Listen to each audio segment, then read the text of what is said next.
Commit After Work, le Business Talk, est présenté par Commit, la solution logicielle idéale pour la gestion numérique de vos données en ressources humaines. Et de RIF SA de votre région. Nous rendons la qualité visible.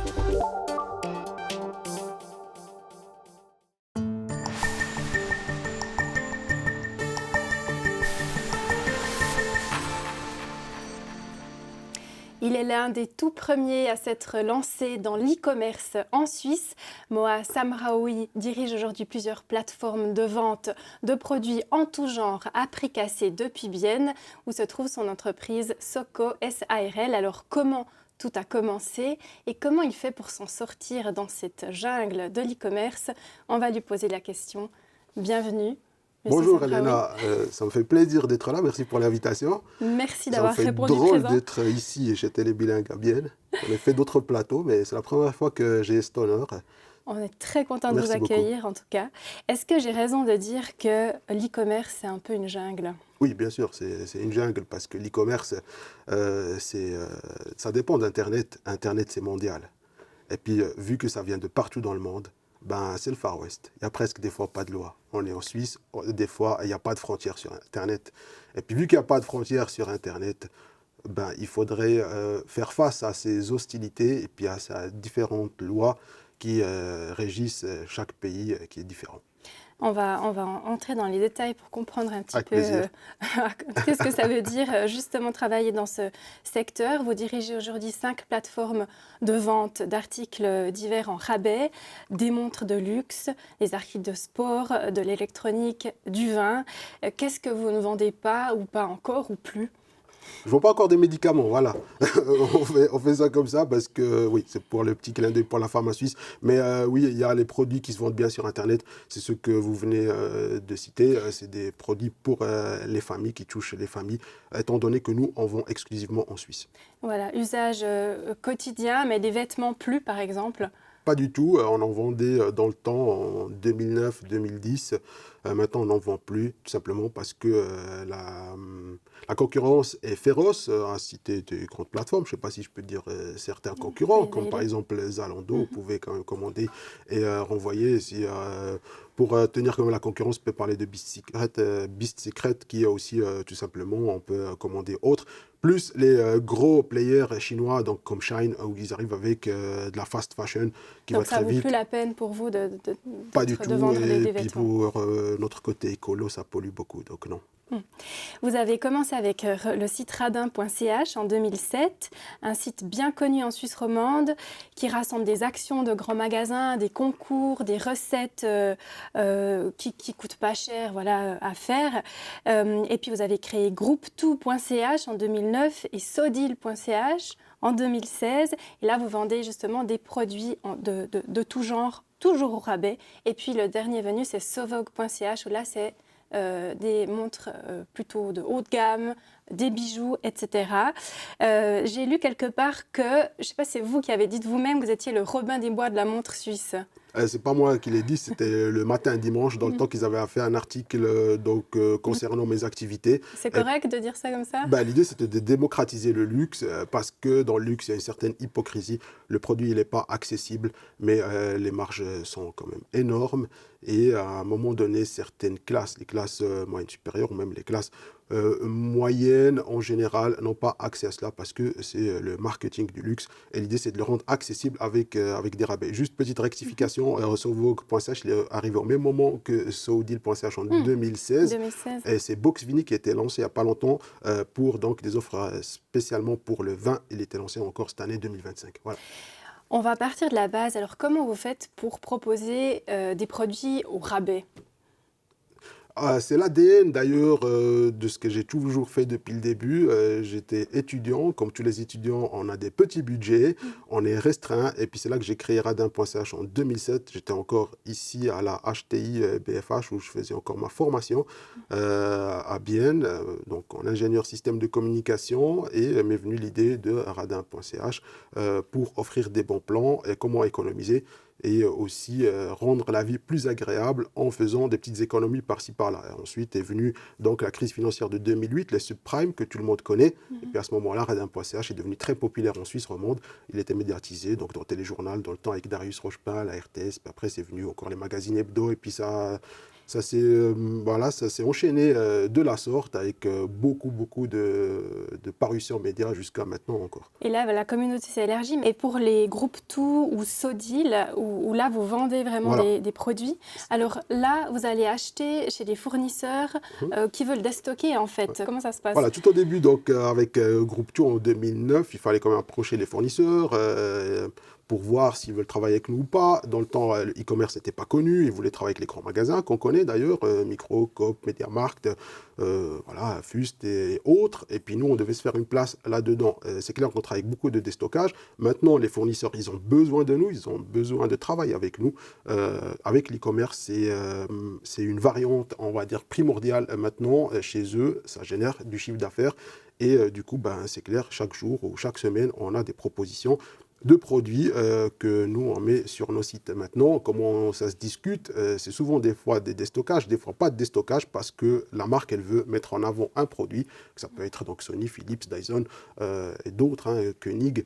Et à ce moment-là, nous, notre motto à nous, c'est qu'on gagne à l'achat, pas à la vente, parce que l'idée, c'est toujours de proposer des très bons prix à nos clients avec un service qui reste très suisse et très local. Et si vous achetez en trop grande quantité, qu'est-ce qui se passe si vous n'arrivez pas à écouler vos stocks? Ça, c'est quelque chose qui nous est arrivé pendant des années, 2009, 2010, 2011, pendant qu'on apprenait cela. Maintenant, on a des très bons acheteurs et puis on essaie toujours d'acheter moins par rapport à ce dont on a besoin pour pouvoir écouler les stocks. Maintenant, il se peut qu'il y ait des ventes qui fonctionnent moins bien. À ce moment-là, on va refaire une deuxième vente ou sinon, tout simplement, on va essayer d'envoyer cela chez d'autres partenaires qui se trouvent hors Suisse. Vous avez des centaines de milliers de clients, mais vous n'êtes que 9. Oui. Comment on voit d'ailleurs une photo du team là, à l'interne, puis à l'externe, il y a environ aussi 5 personnes au SAV. Comment vous faites pour gérer autant de plateformes en étant si peu? Comme je disais, moi, ma formation, on ne fait que de l'e-commerce. Ma formation, c'est vraiment la communication en ligne. Et donc, on est orienté web. Donc, l'algorithme fait un maximum de travail. Et c'est avec ça, nos algorithmes qui sont super puissants, qui sont codés chez nous ici, à Bienne, par nos ingénieurs et puis nos devs, et moi aussi d'ailleurs, qui font face à la concurrence féroce des concurrents suisses ou étrangers. L'idée, c'est de compenser, c'est un peu David contre Goliath, de compenser puis d'être très flexible et résilient par rapport aux variations du marché et aussi aux conditions de la concurrence qui est très féroce. On va en discuter justement tout à l'heure de cette concurrence, mais on passe un coup sur vous, Moa Samraoui. Vous êtes né à Rabat, au Maroc, en 1982. Vous avez 2 petits frères. Votre papa était banquier, votre maman une haute responsable dans la finance. Quel regard vous portez sur votre enfance ? Oui, ma maman, elle s'est occupée donc de la gestion, elle travaillait à la poste. Moi, j'ai une enfance très paisible, j'avais beaucoup de choses à faire, mais par contre, je devais bien étudier à l'école pour obtenir des choses. Je pense qu'en plein d'enfants, mes parents ils étaient exigeants avec moi, et d'ailleurs, je les remercie maintenant. Avant, c'était peut-être un peu plus difficile, mais maintenant, ça m'aide beaucoup à être résilient, plus coriace, plus efficace, à avoir la tête sur les épaules. J'ai étudié à une école qui s'appelle Sainte-Marguerite-Marie, c'est une école catholique, par des sœurs catholiques, ce qui fait que je suis bilingue depuis tout jeune, francophone et autres, et ce qui me permet aussi de voir les choses différemment avec différentes cultures. Vous aviez même des cours, parce que le soir, vous disiez, vous rentriez à la maison, puis il fallait encore faire des cours d'anglais, de maths supplémentaires, même d'allemand. Vous avez même appris l'allemand, enfant.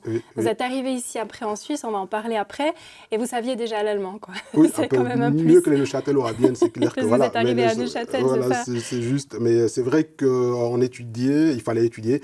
Je suis l'aîné, donc je pense que mes parents, ils voulaient que je sois performant. Quand j'étais jeune, j'ai même aussi sauté une classe.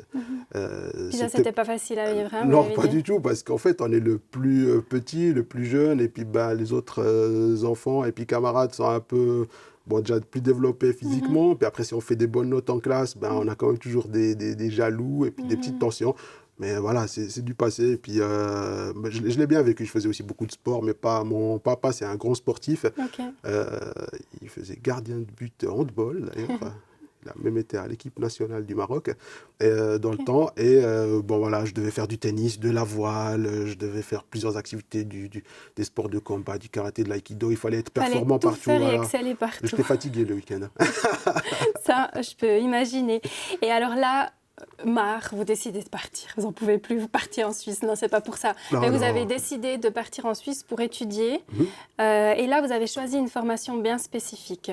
Oui, c'était Médiamaticien, c'était un projet pilote qui était fait par le CPLN, donc maintenant ça s'appelle plus la même chose, j'ai vu, c'est le Centre professionnel du littoral neuchâtelois, là il y avait une nouvelle formation qui alliait donc, mes deux passions qui étaient l'informatique et le marketing, et cette formation s'appelle Médiamaticien qui existe encore. Voilà. Donc je suis parmi les toutes premières promotions suisses de Médiamaticien. Dans le temps, c'était lancé par Swisscom.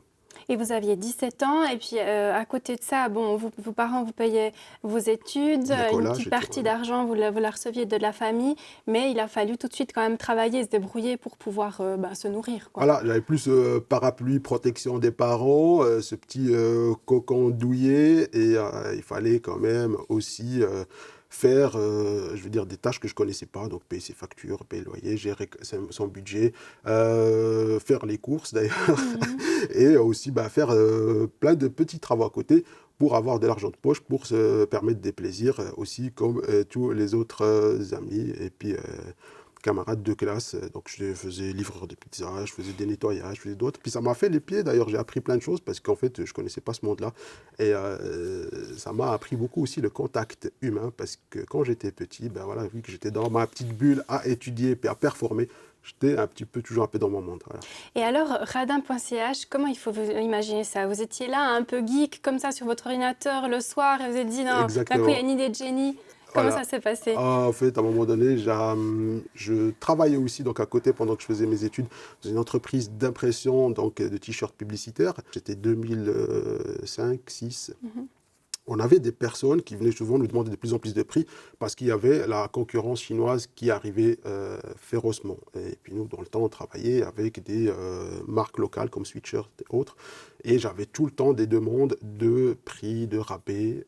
Et ça commençait un petit peu à me gonfler. Et puis toute cette communication-là, web, avec devoir faire toujours des rappels, je me suis dit, je vais faire un site radin.ch, puis je vais dire à ces personnes-là d'aller dessus. En plus, j'étais étudiant, je travaillais à côté, et je me suis dit, ça va aussi servir à toutes les mamans célibataires, les familles monoparentales, les étudiants. Ça va les aider pour économiser. Donc, je faisais d'une pierre deux coups. Du coup, je l'ai lancé ça en août, sauf erreur 2007. Et je suis parti en vacances, je suis revenu, puis il y avait toute une communauté qui foisonnait et autres. J'étais étonné de ce succès-là. Et j'ai décidé à ce moment-là que chaque personne qui partageait un bon plan, un concours, elle recevait 1 franc.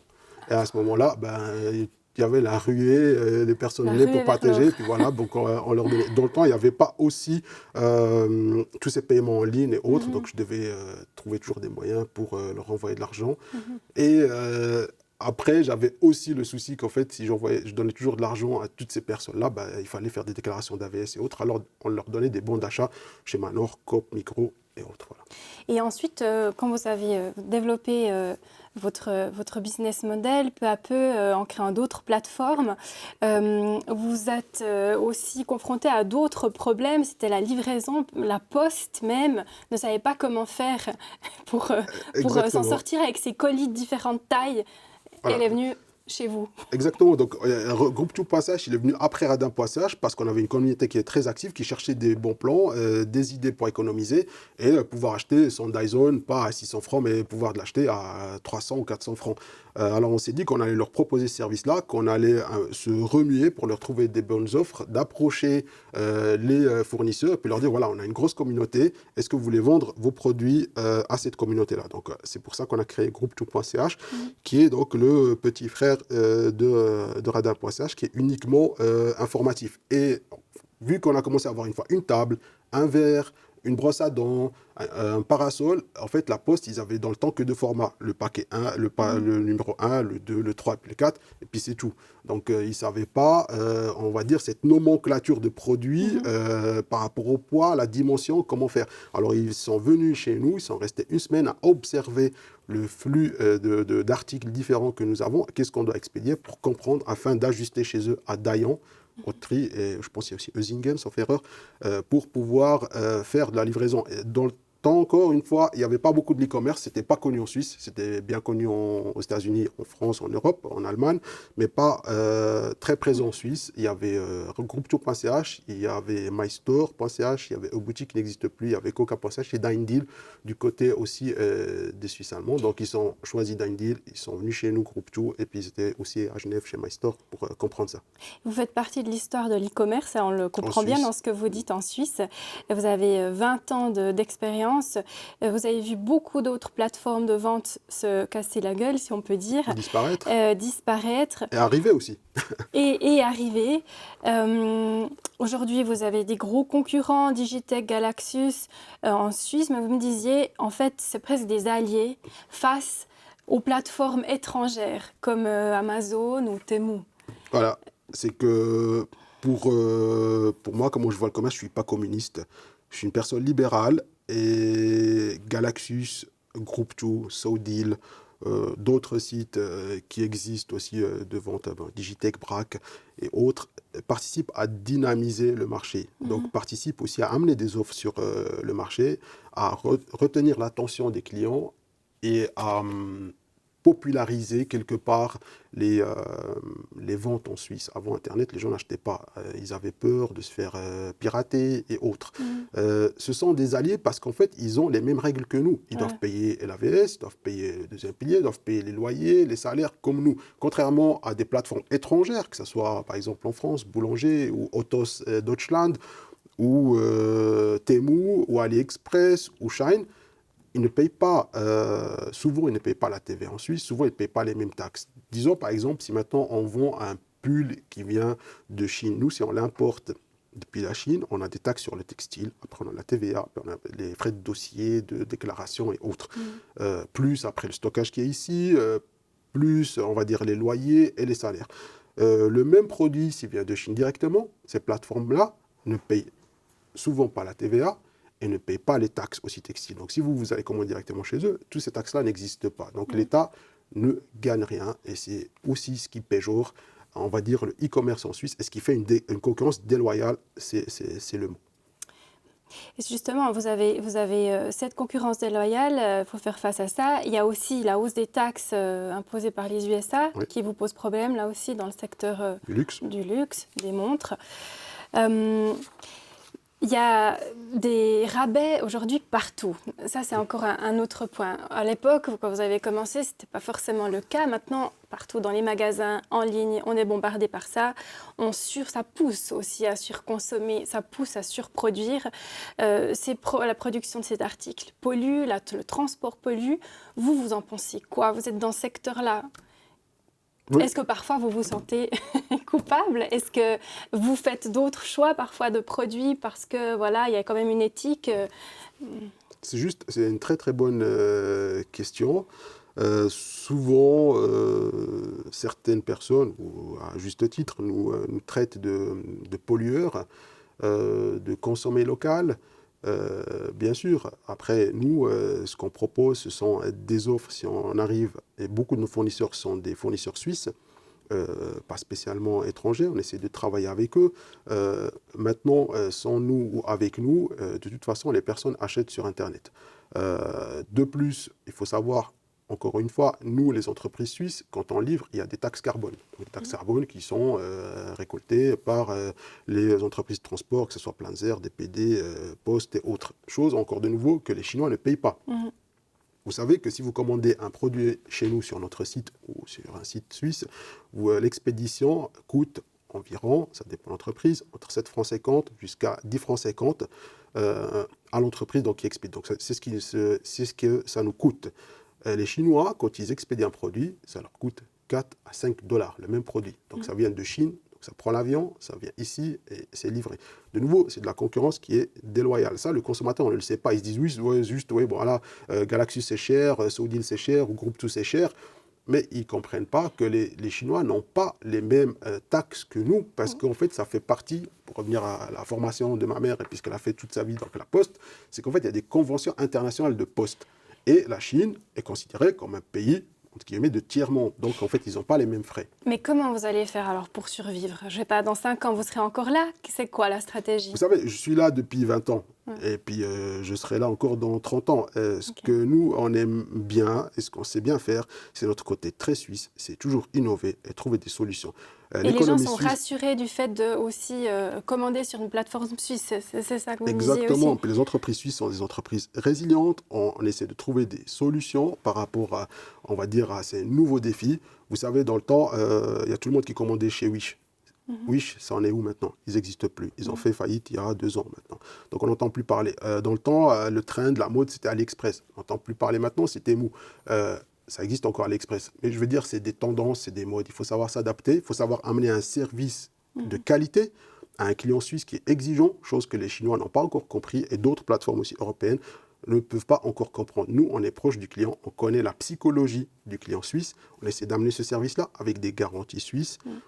Et aussi une certaine protection de données, ce qui est très important parce que vos données sont ici en Suisse, chez nous, et ils ne se retrouvent pas dans le cloud chez Amazon ou je ne sais où, chez TikTok ou autre qui se trouve à Shanghai ou je ne sais quel autre cloud. Nous, on est tenus par la loi suisse pour la protection des données.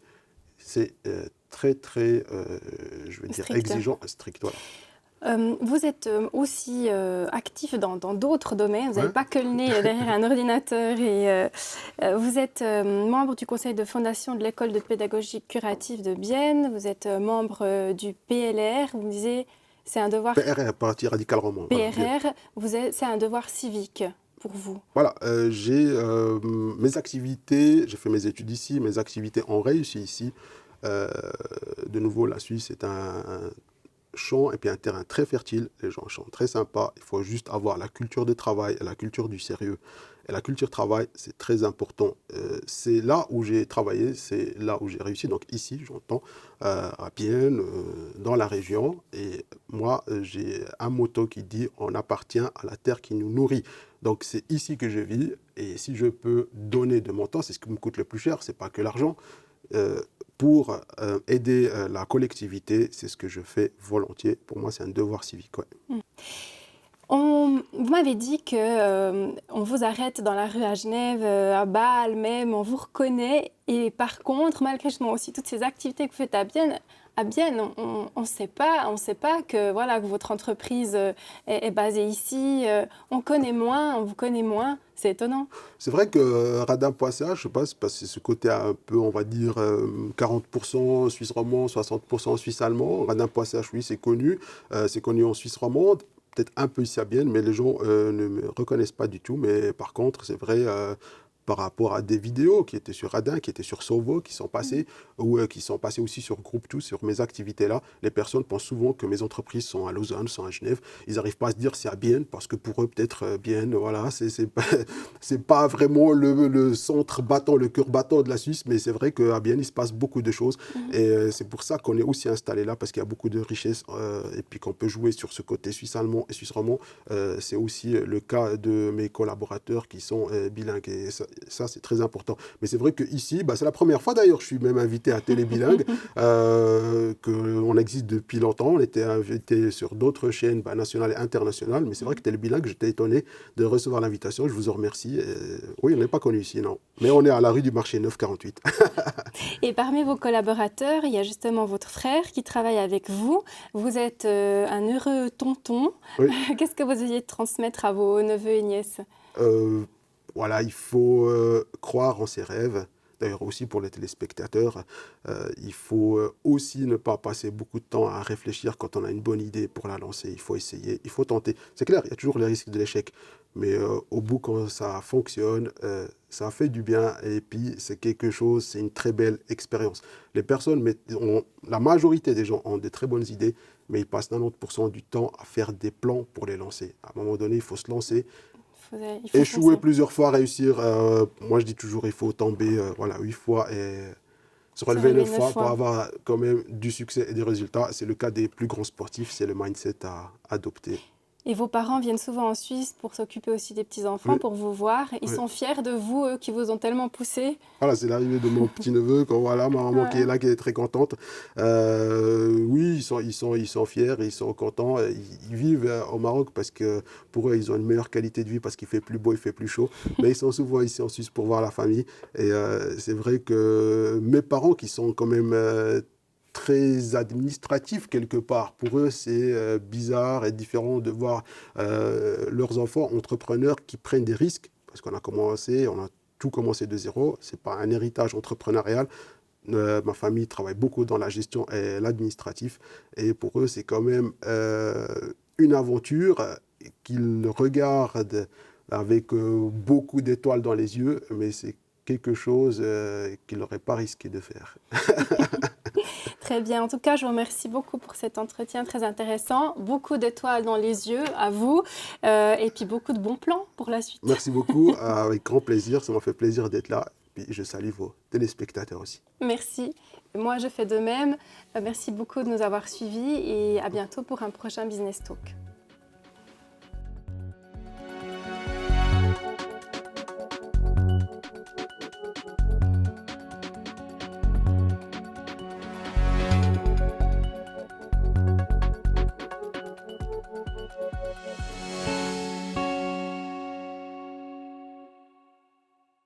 Commit After Work, le Business Talk, a été présenté par Commit. Une gestion des ressources humaines plus simple, plus numérique, plus rapide et à un prix imbattable. Et de RIF SA de votre région.